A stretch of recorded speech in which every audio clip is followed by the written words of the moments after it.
Hello and welcome to this week of AT Fridays. I'm OT Cameron, and this week the AT product that I've decided to do is somewhat controversial and at times can be a bit dreaded. It's the Thermomix.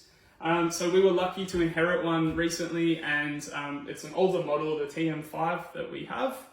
So I thought that I could talk about some of the positives and negatives. So onto the positives, I had to take a bit of time to write up this list because I was skeptical when I found out we were getting one, and I still am a little bit skeptical, but off the bat, some of the things that it does help with is that you can set and forget, kind of, you follow the instructions on the screen and then you can walk away and do something else and it will beep at you once it's ready to move on to the next step. So I do like that.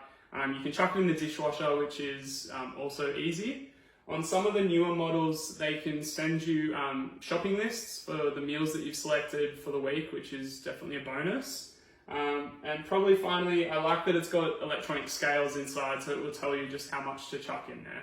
All right, so on to the negatives, which I can think of a few.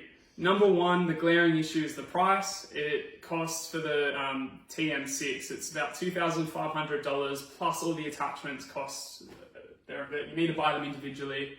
In addition to that, I said as a pro that it goes in the dishwasher. You do need to have the physical capacity to undo each bit, which could be a negative for some people.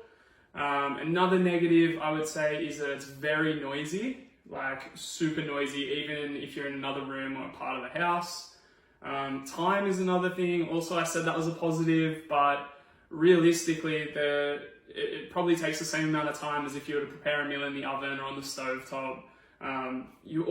There's so many thousands of different assistive technology options that are lower cost, that do different components that the Thermomix does. So I think at the end of the day, it's not something that I would usually or ever have recommended, and probably won't ever recommend within the NDIS space.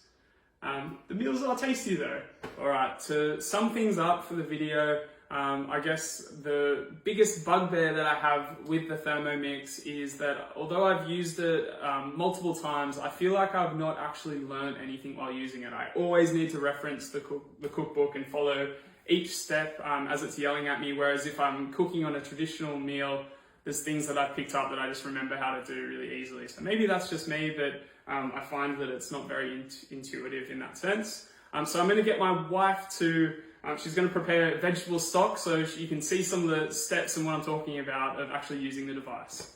Thank you, see you next week.